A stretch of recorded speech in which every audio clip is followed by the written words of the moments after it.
let's just, right, today we're going to be working with this 22 karat gold wire. Center the camera and tell you what we're doing while I'm at it.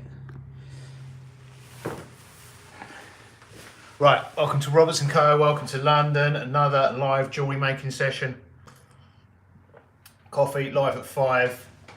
Turn on the YouTube, copyright free music. Actually, let me tell you what we're doing first of all. Today we're making a 22 karat gold 1mm halo wedding band in size V. This is some 22 karat gold wire that I've made.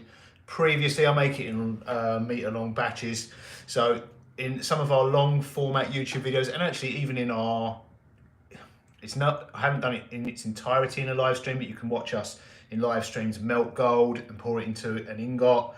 We then take the ingot, pin it, which was lots of small hammer blows. It then goes through one of our rolling mills, usually the square one first, which thins it down, and as it gets thin, as the ingot gets thinner and smaller in profile, it gets longer and longer. And then once we've got it pretty close, probably about double the, so we'd probably, if we were making this, we'd probably go just below 2mm. And it would be square. We then switch to, sometimes I've got shaped rolling mills, so sometimes we'll go to the shaped rolling mill to get the profile, but they only really reshape it, they don't really resize it. So, and then we go to draw plates. So this would have gone through, I've actually got, I have actually got, you know, I have actually got, because I was using it the other day. So this is a round draw plate. So it goes in our draw bench. Is it on camera? Yeah, and then you go through subsequent holes all the way down until you've got the exact size you want, which is just over 1mm. So that's the process for making that. And now we can make we're going to make one of these, which is that's actually a size Z. It's massive. It's in stock. So yeah, we're going to make a size V. For size V, I need 65mm. I've got this little sheet which tells us the size we need. So yeah, let's get cracking. We'll cut 65mm wire off this, form it, solder it together.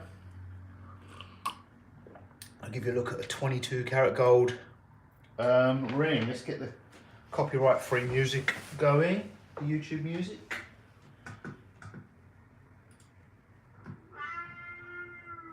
Right, is that light in the way of the camera? I think it is. No, that's perfect. This may be, let's try the camera a little bit. There we go. Right, I've actually got the wrong bench peg in here at the moment. In yesterday's live stream, we made a diamond ring, an 18 karat gold diamond ring. So this was for the stone setting of that. It was a 2-part live stream yesterday. We made the mount, and then a few hours later, once the mount had been pre-polished, I then set the diamond, old school way, without using all the fancy kit we've got, which is why I had that. But now we need to resume normal soldering service.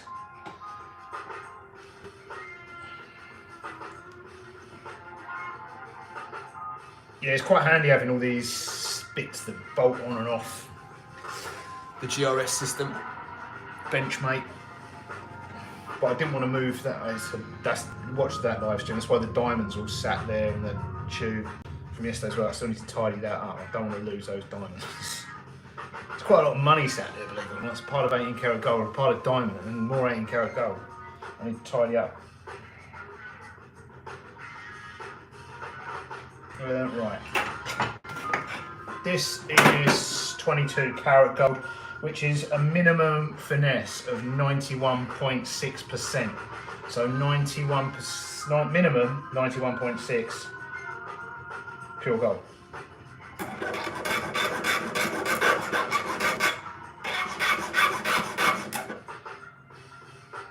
In India they call it gold. Outside of India it's often called Indian gold because it's the most popular alloy within the Indian community for jewelry.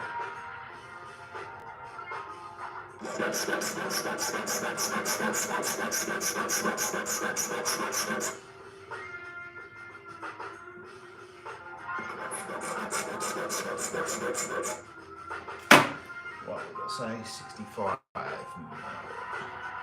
Yeah, and I don't think it's just India, but I think it's because there's large Indian communities here in the UK. That's just what it's referred to. It's not very 65 mil.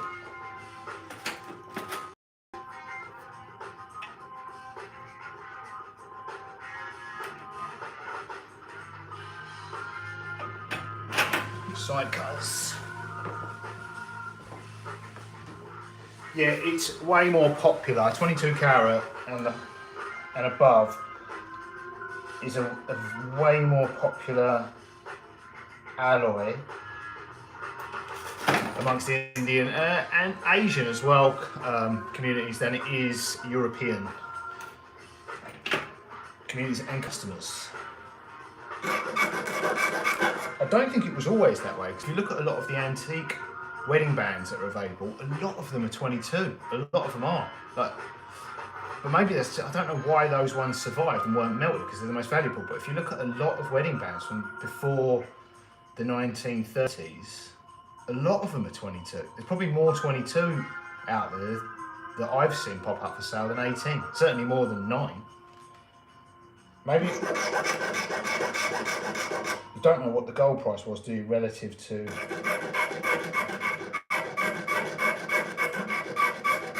a loaf of bread or whatever, a wedding. But yeah, they were popular in Europe.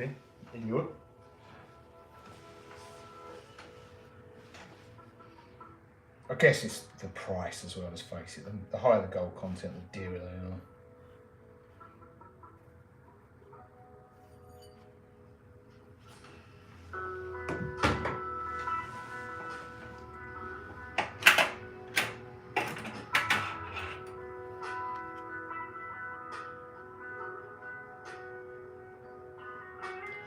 So I'm just gonna line up the joint using flat half round pliers. For these rings, the 1mm ones, I line up the joints straight, or I round the ring off and I line the joint up straight, which, I've said this in many videos, a lot of jewellers have one way of doing it, then their way is the right way, whether they do it this way or the other way. I do both on different. Because you can coil it round so it's completely round and saw it through, and there's endless arguments online about which is best, but I do use both methods, but I use them for different rings. So if I'm doing usually if I'm doing smaller rings like jump rings and chain rings and just component parts, I will do the coil method. For larger rings, I think the joint is aesthetically better when you do it this way, especially on this size, 1mm. I think you get an aesthetically better looking joint doing it that way than you do having it round. It just never looks, I've never managed to get it to look as good. And the people that do it the coiled way point out that you are testing the joint doing it the straight way. And all of the people that do it the straight way say you don't, and they've never broken any, but they're both wrong. Because you do test the joint and sometimes they fail. I tend to leave excess solder on when I'm sizing them to reduce the risk of a joint failing. But at the end of the day, we're not making technical components for space rockets. We're making pretty things. They need to look good.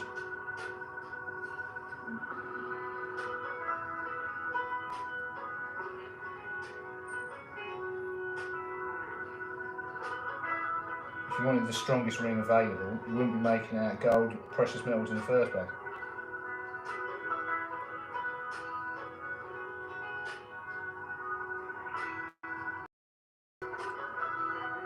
But yeah, I'm a fan of both techniques.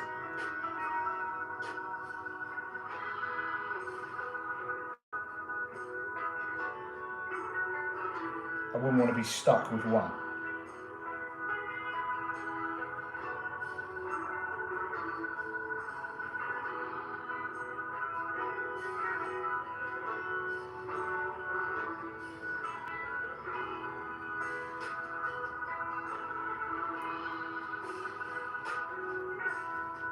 And even if when I make these in silver, I have to make them in batches of 50 or 100, and I will still do it this way rather than coiling them up, which coiling them up would save a load of time, but it just doesn't look as good.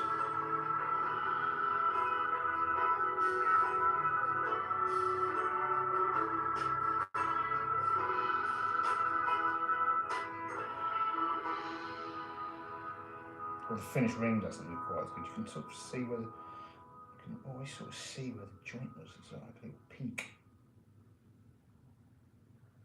This is super soft. I'm having trouble lining it up under tension. It's noticeably softer than 9 carat. Noticeably. Fully annealed. The process of sizing it will actually harden it slightly. Relatively.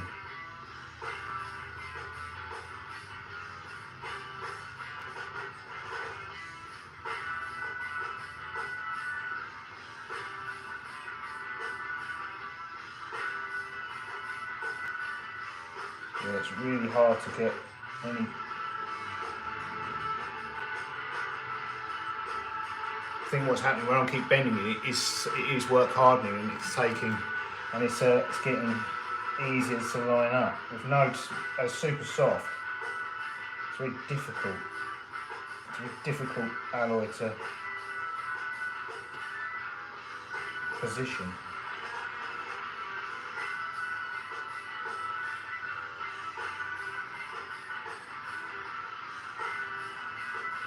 Because this is 1 mil, 0.1 of a mil, which is a minute tolerance, is 10%, and it notices.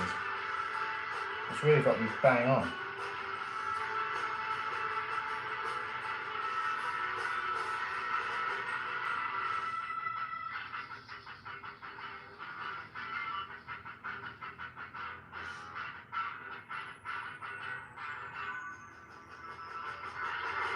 Right, I think that's finally it.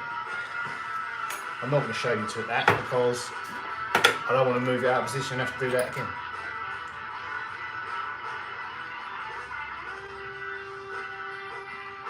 Because it's... I'm also just going to apply heat to the joint area because I don't want to anneal whatever tension I've just put in that to hold that in position. If I heat the whole thing up, it will anneal and it's likely, highly likely that it will move. And we'll be back to doing that again.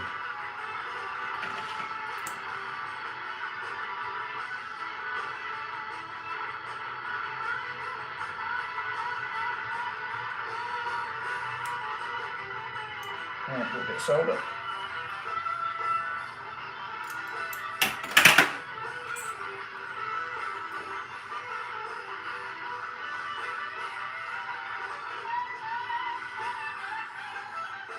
Right, I've had to put that on top of that joint. I don't know if it's going to stay there. I should really use the. I think I will. I'll use the pick.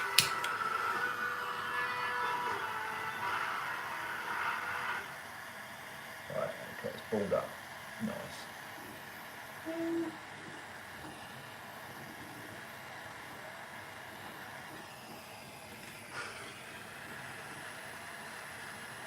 I think it's opened up.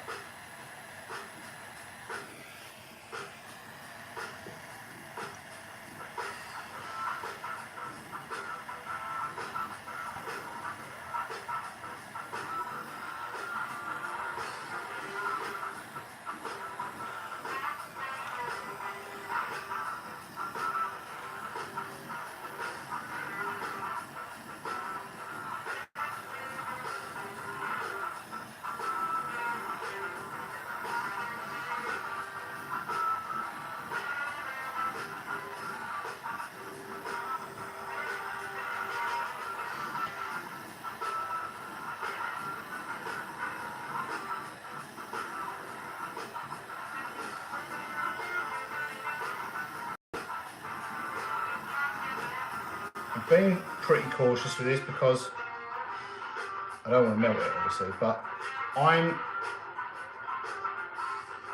kind of get a bit scared the colour this goes at the melting point of the solder. because I'm used to, I've worked way more in the lower carats, and the higher the carat you get, the brighter this stuff glows, to the point where if silver was that colour, it would be a puddle, two bald ends, you know. It glows a different, the higher I find the higher the carat, the higher the gold content, it starts to glow it starts to glow like it's gonna, like other alloy, the lower alloys of gold, like 9 carat, would melt, and silver would melt. So yeah, it's a different colour, a different hue.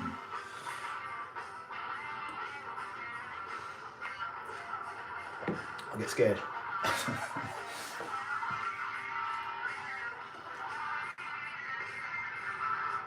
Well, I think that's going to take a little bit longer in there, but we can inspect the joint. There's a cloth.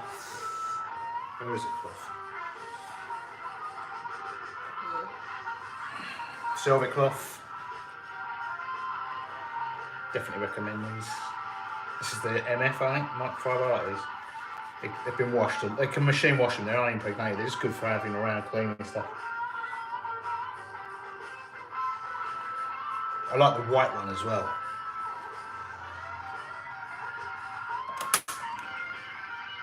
The original's not bad.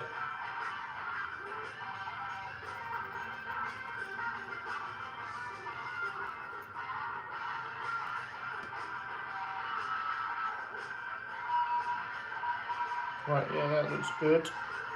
Let me give you a close up there. There's still a lot of fire scale on it. It needs to sit in the pickle for 10 minutes or so.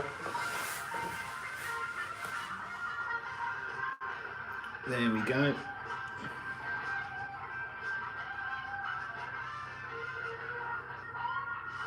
See all the fire scale around there. Look. The joint needs cleaning. So that's going to go in the pickle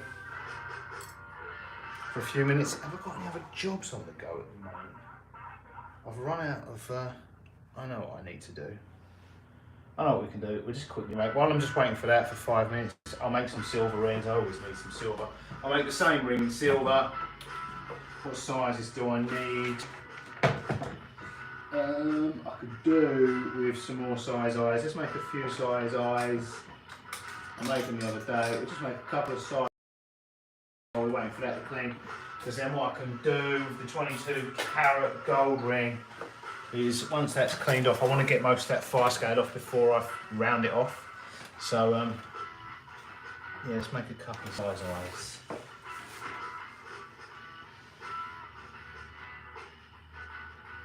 $50.5 mil.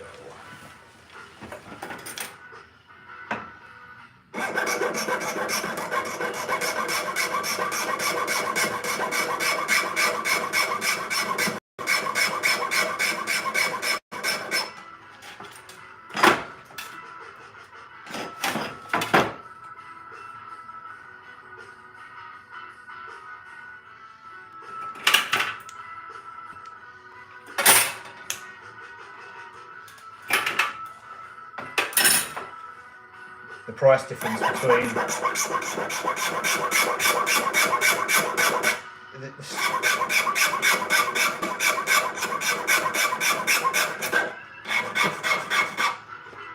I think that is it's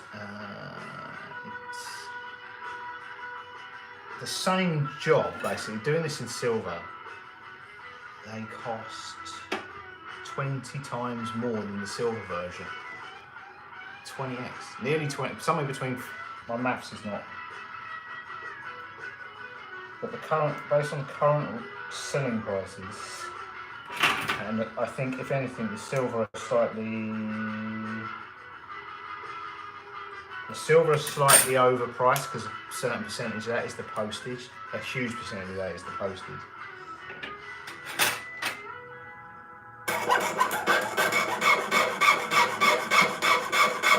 Postage and packing actually on some of the the postage and packing actually is more than the metal.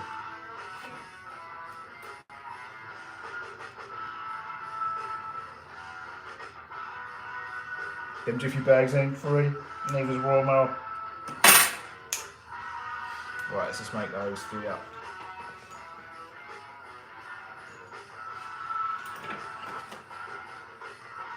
And the little gift bag and it all adds up.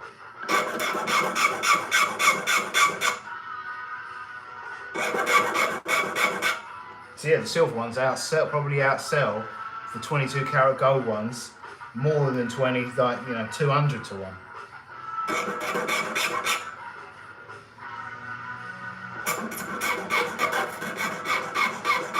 Unfortunately.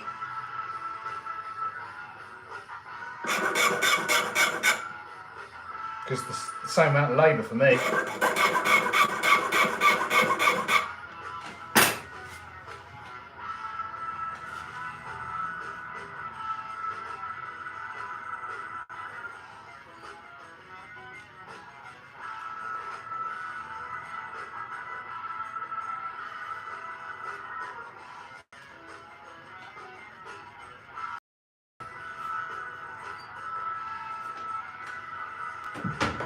The silver's slightly easier to line up than the 22 karat gold.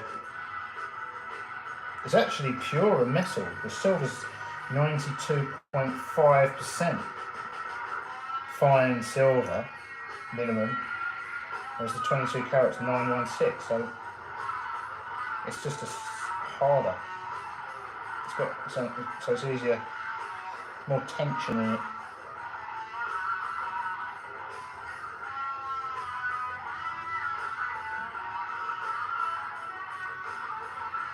Yeah, the added tension in the metal, the additional hardness.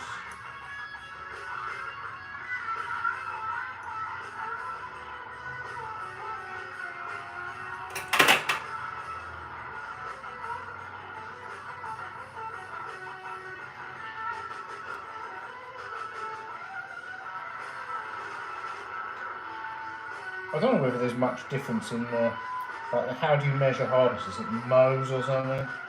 I don't know what the difference is, but I'm just talking in pure practical terms of forming the metal. The silver's harder, the gold's more malleable, but actually the hardness in this makes it easier to, in this respect, easier to work with. To get the joints lined up under tension, it's easier to get the tension in them.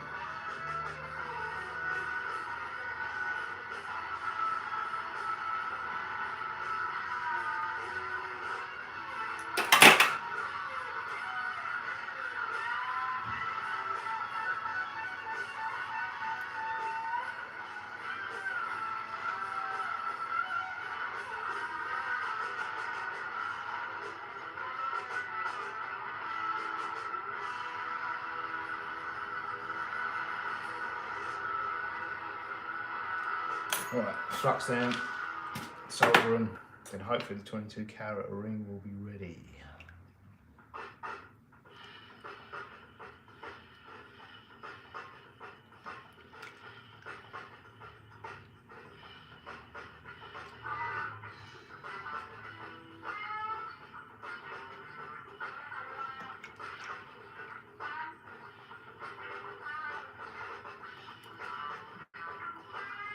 I don't think this is, I don't think the gold ring is going to someone.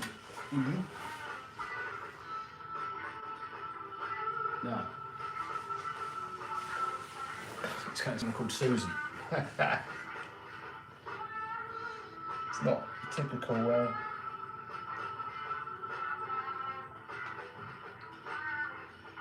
Indian name.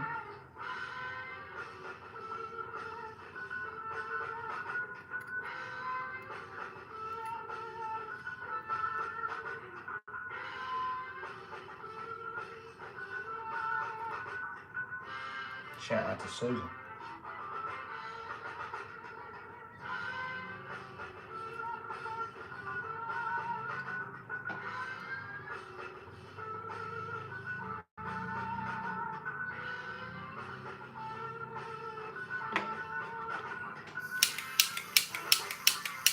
Good tasting gold, eh?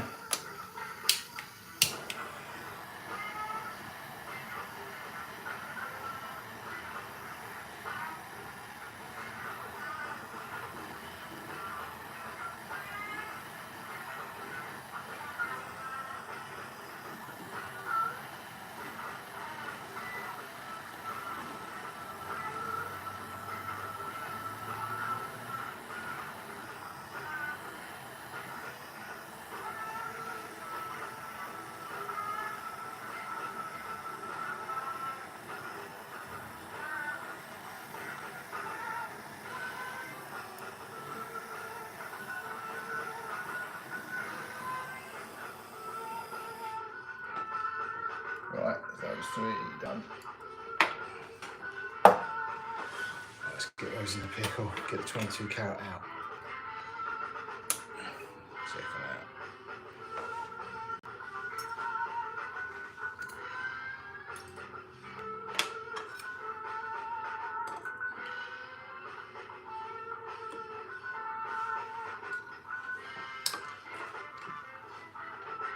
Right, it still needs longer in the pickle. There's still more fire going on it, but I'm going to clean up the joint. The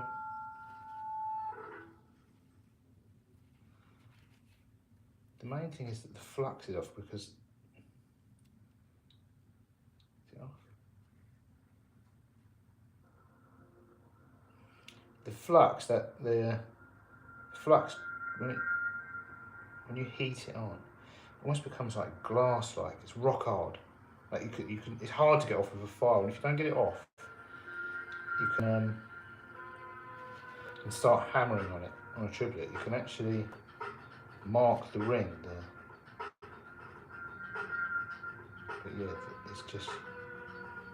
It really just needs the fire scale taking off a bit more. But let's clean this up, round it up, give you a look at it. Then you can go about your business.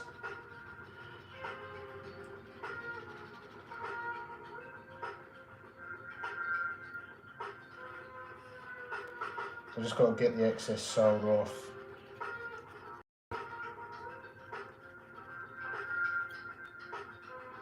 I'm going to leave some on the outside just to give it strength while we're resizing it, but I want to get the excess solder off the inside.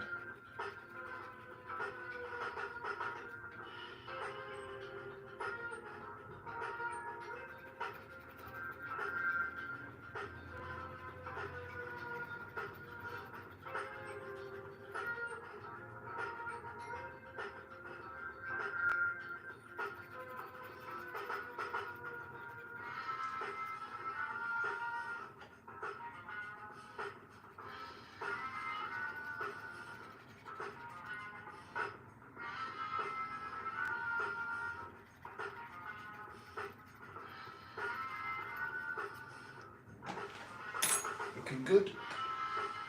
Right, steel triplet, raw hub magnet.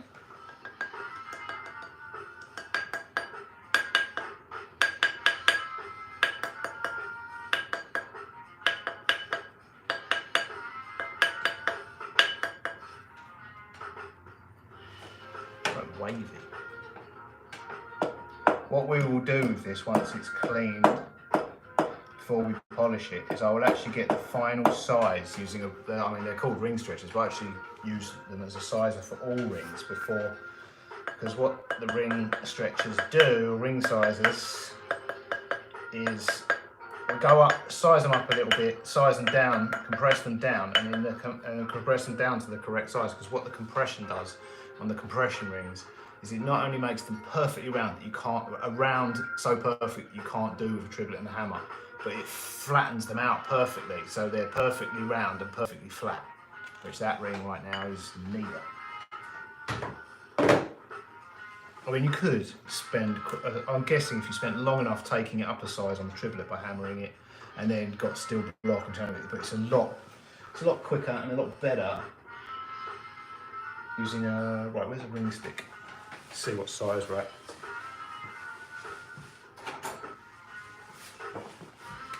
Also, what that process will do is work hard on the ring, because this is super soft, this 22 carat gold. So, because this is so wavy, I'll show you a close up. Because this is so wavy, it appears to be half a size smaller than a V, but most of that's in the wave. Like because I've made loads of silver rings in 65. That would, if this were a silver ring and it was straighter, even if this ring, once this ring's straight, it will be the exact size, but we'll still take it up a fraction above V and then back down to work hard on it. So as you can see, there's a real wave in it, because just from the soldering process, that will not be there once it's been on the ring sizing machine. And that will be, see, it's got to go up to just below the line on the V. So there we go. That's going to go back in the pickle, because it's still got and it's longer to get all the fire scale off the residue from soldering. You can see it's there. It will be bright, very bright yellow gold. Almost looks fake. It's so yellow. Like a lot of people, when they see people wearing 22 karat gold, they presume it's costume jewelry because they're so used to 9 carat, which is only 37.5% gold. But pure gold's a really buttery yellow colour. That's 18 carat there. Very yellow. Right, back in the pickle. And back on the coffee. I'll get that polished up, and will it feature in some notes? It's got to go to Susan tomorrow, so it won't feature in. I'll post a picture of it on. I'll post an image of it, maybe a short video. There'll be an image of that in the community tab and polished, and in, Instagram, Facebook, Pinterest. I'll post a picture of it finished, but it'll be gone by the time we live stream tomorrow night. So thanks for watching, guys. Hope you enjoyed this little look at making a 22 karat gold ring. I'll see you next time, probably tomorrow. Toodles.